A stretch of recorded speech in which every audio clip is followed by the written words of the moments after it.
Viewers, आप सबको जदीद फार्मिंग चैनल में खुश आमदीद और उम्मीद करता हूँ कि आप सब बखैरियत होंगे। आज मैं जिस फसल का आपसे तारुफ़ कराने जा रहा हूँ उस फसल का नाम है किनवा सीड। अमेरिका में इसको सुपर फूड के नाम से जाना जाता है और जिस तरह हमारे पास गंदम और चावल है, बाहर के मुल्कों में ये ऐसे ही यूज़ होता है। डिफरेंट रेसिपीज़, डिफरेंट डिशेज़ में इसे इस्तेमाल करते हैं। और जहाँ तक किसानों की बात है तो ये इंतहाई मुनाफा बख्श फसल है।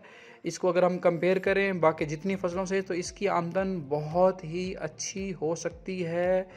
इंडिया इसको बड़ा तेज़ी से ग्रो कर रहा है, जबकि हमारे किसान अभी भी वही गंदम, वही चावल, वही गन्ना, वही कपास उस ही रट में लगे हुए हैं।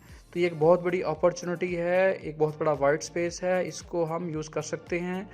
अगर इसको इस जिन्स को अगर मैं इंसानी ज़रूरत के मुताबिक देखूं तो ये तमाम ग़िज़ाई अज्जा जो कि गंदम, चावल और मकई में हैं, इसमें उन सब से बहुत ज़्यादा पाए जाते हैं। जबकि कुछ नमकियात जिनमें ज़िंक, कैल्शियम, आयरन और मैग्नीशियम शामिल हैं, बहुत अच्छी मिकदार में इसमें पाए जाते हैं।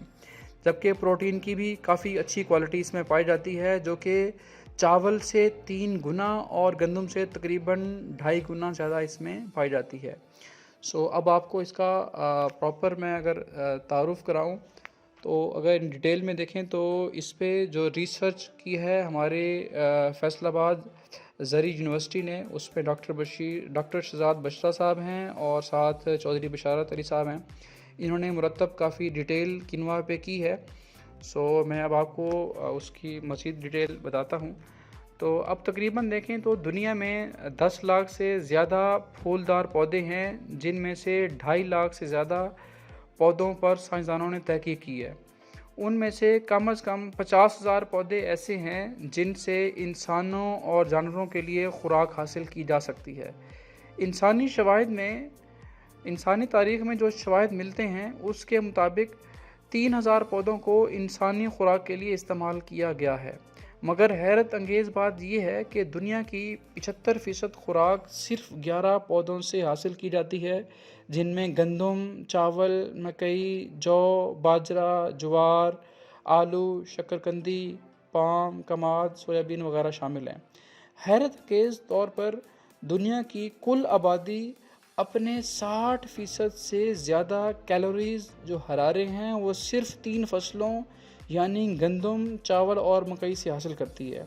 दुनिया के 7 अरब से भी ज़ायद आबादी का बोझ सिर्फ चंद फसलों के ऊपर है, जिसकी वजह से करना एक मसला बनता जा रहा है। दीगर शोबाए ज़िंदगी की तरह ग़िज़ायत में भी अल्लाह पाक ने दुनिया को वैरायटी और तफरीक रखी है। ना सिर्फ इंसान बल्कि हैवान नहीं है, कोई बड़ा है, कोई छोटा है, कोई कमज़ोर है, कोई ताकतवर है। दुनिया का हर ख़ित्ता मुख्तलिफ आबो हवा, नबातात, जानवर और इंसान रखता है। यही तफरीक हुस्न का बायस है। इंसान नित नई जगहें देखने के लिए सियाह बन जाता है। हर इलाके की तामीरात अलग, उनका लिबास अलग, खुराक अलग। एक ही तरह की खुराक और मिसालों से हर इलाके के लोग मुख्तलिफ पकवान तैयार करते हैं। अल्लाह ताला ने तो हर इलाके के लिए अलग अलग ज़मीन और मौसम दिए ताकि खुराक भी हर इलाके के लिहाज से मुख्तलिफ पैदा हो। मगर बतदरीज पूरी दुनिया ने सिर्फ चंद ही फसलों पर इन्हिसार कर लिया, जिसके नतीजे में पूरी दुनिया में उन फसलों को काश्त करने और उनसे इस कदर आबादी के लिए खुराक हासिल करना मुश्किल और पेचीदा तरीन होता गया है। हर इलाके में मखसूस बीमारियां और कीड़े भी होते हैं, जिनसे मकामी नबातात बशमूल फसलें कदर मुदाफ़त भी रखती हैं। ऐसे में चंद फसलों को दुनिया में हर जगह लगाने की कोशिश की जाती है, तो इनमें कीड़े मकोड़ों के हमले और बीमारियों के इम्कानात भी बढ़ जाते हैं। पसमानदा और तरक्की पजीर ममालिक में चंद मखसूस इजनास जैसे कि दालों, सब्ज़ियों और फलों के जायके की पसंदीदगी और मुआशी हालात की वजह से पसंद और उन पर इन्हसार किया जाता है। जैसे पाकिस्तान में गंदम की रोटी, बांग्लादेश में दाल और चावल वगैरह, जिसका नतीजा किसी अहम ग़िज़ाई अंसर की कमी, कमज़ोरी और बीमारियों की शक्ल में निकलता है। एक ही तरह की खुराक मुसलसल खाने से कई अहम ग़िज़ाई अज्जा की कमी वाक़ई हो सकती है, जिसके नतीजे में इंसानी सेहत की कमज़ोरी और बीमारियों का ज़्यादा हमला जैसे मसाइल जन्म लेते हैं। जबकि तरक्की पज़ीर जो ममालिक हैं, वहाँ खानों की बेशुमार इक़साम इस्तेमाल की जाती हैं और ज़ायके से ज़्यादा ग़िज़ाई अहमियत को मद्देनज़र रखा जाता है। ज़्यादा इक़साम की खुराक की वजह से अमूमन किसी अहम ग़िज़ाई अंसर की कमी वाक़ई नहीं होती, जिसका नतीजा आप देख सकते हैं लंबी उम्र और बेहतर सेहत की सूरत में निकलता है। पिछले कुछ अरसे से साइंसदानों ने ऐसे ही फसलों को भी मुतारिफ़ करवाना शुरू किया है जो कि इस इलाके से ताल्लुक़ रखती हैं, मगर जायका, पसंदीदगी या किसी और वजह से ज़्यादा हर दिल अज़ीज़ी हासिल ना कर सकें, और साइंसदानों ने ऐसी फ़सलों को भी नई जगहों में मुतारिफ़ करवाया जो सिर्फ़ एक मख़सूस इलाके में पसंद की जाती हैं। आपने नोट किया होगा कि पिछले कुछ अरसे से अब ऐसी भी कुछ फसलें काश्त की जाने लगी हैं और आम आदमी की पहुंच में आ रही हैं जो पहले दरामद की जाती थी सिर्फ, जैसा कि स्ट्रॉबेरी देख लें, आप चीकू देख लें, लौकी देख लें, गोल टमाटर हो गया, ब्रोकली हो गया, पपीता हो गया। तो इनमें ज़्यादातर फ्रूट और सब्जियां हैं। जबकि बुनियादी जो हमारी इजनास हैं, जैसा कि गंदम और चावल, वो हमारी कौम सिर्फ इन्हीं पर ही इक्तफ़ा कर रही है, जिनमें कई अमीनो एसिड्स और अहम नमकियात कम मिकदार में पाए जाते हैं, जिसके नतीजे में आम आदमी जो है वो ग़िज़ाई किल्लत का शिकार होता जाता है।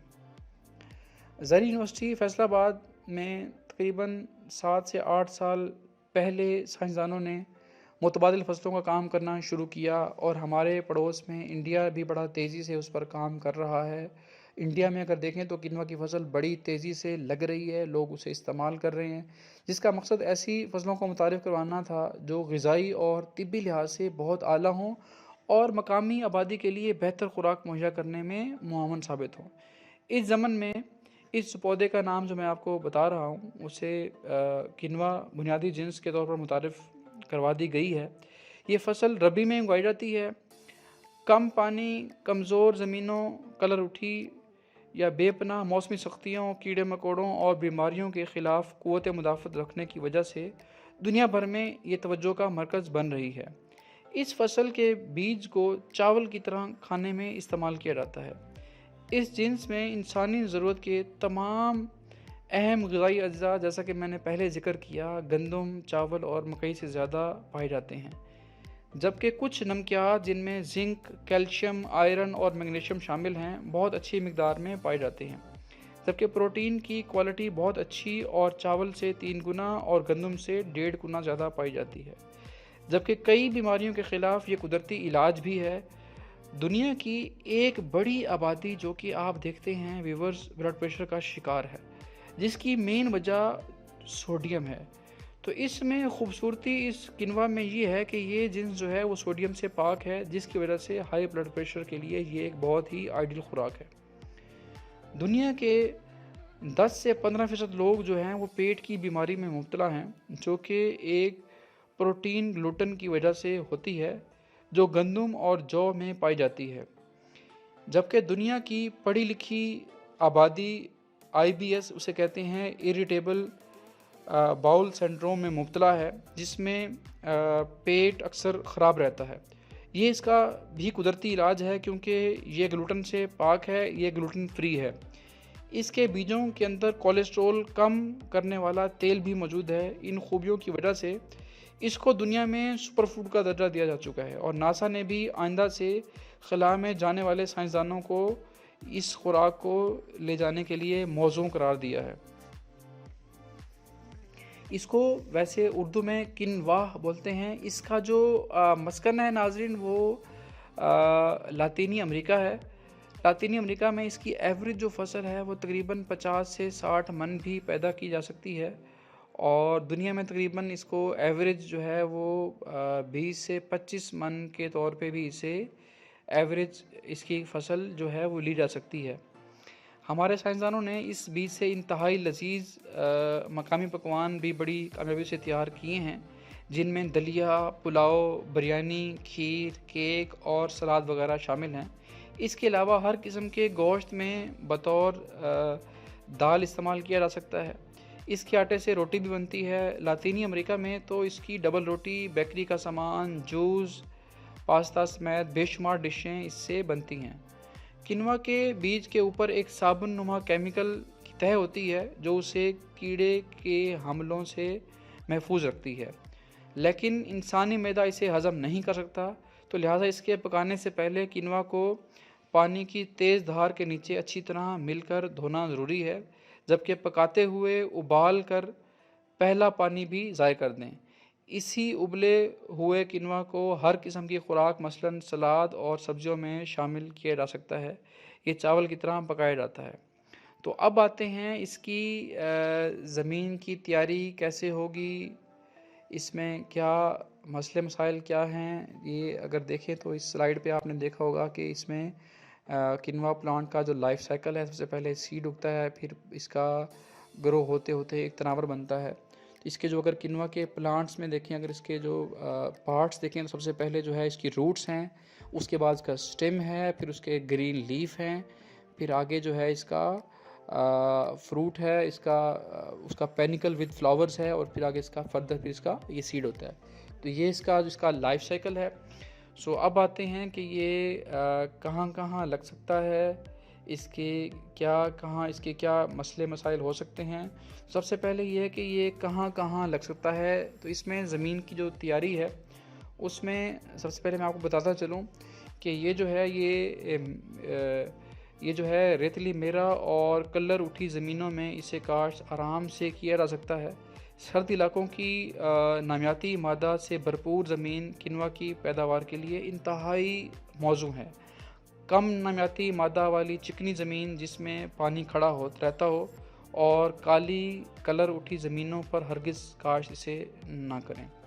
सो काश्त से एक माह कबल 7 से 8 ट्राली गोबर की गली सड़ी खाद या 2 से 3 ट्राली मुर्गियों के फार्म का फुजला या 3 से 4 बायो खाद के बैग डालकर खूब अच्छी तरह से इसे गहरा हल चलाएं और 2 से 3 बार आपाशी करें ताकि जड़ी बूटियाँ उग आएँ। काश्त से पहले दोहरा हल चलाकर सुहागा देकर इसको ज़मीन को हमवार किया जा सकते हैं। तो अब बातें हैं इसकी वक्त काश्त। इसकी जो वक्त काश्त है वो है 15 नवंबर से 15 दिसंबर, और इसका जो शर्रा बीज है वो तकरीबन तरीक़े काश्त भी मैं बताता चलूँ आपको। इसका तकरीबन जो है वो 3 से 4 किलो बीज जो है वो काफ़ी होता है। सो बीज जो है वो आप लाइनों या खेलों में हाथ से 6 इंच के फासले पर चोपे लगाएं। लाइनों या खेलियों के दरमियानी फासला तकरीबन कोई 2.5 फुट से ज़्यादा ना हो। अगर इसको बुवाई ड्रिल से की जाए तो कोशिश की जाए कि बीज बहुत गहरा ना जाए। 1 इंच से गहरा जो बीज है वो वतर में बेहतरीन उगाव देता है। याद रहे कि किनवा का उगाव कम तर या ज़्यादा गहरा होने से मुतासिर हो सकता है। अगर आप 1 इंच से इसको नीचे बीज को लगाएंगे तो उसमें उसकी जो शर्रा है वो उसकी काफ़ी कम हो सकती है। तो ये तो इसका था। बाकी जो इसकी आपाशी है ये बिल्कुल गंदम की तरह ही है। तो समझ लें कि जिस टाइम गंदम लगाते हैं ये भी उसके लिए मौजू तरीन टाइम गंदम की तरह ही है। सो इसका जो पानी लगाने का तरीका है वो किसान भाइयों के लिए वो ये कि बिल्कुल इसको पहला पानी गंदम की तरह कदरे लेट देते हैं ताकि पौधे अच्छी तरह से ज़मीन पकड़ सके, और तकरीबन 3 से 4 पानियों में ये फसल तैयार हो जाती है।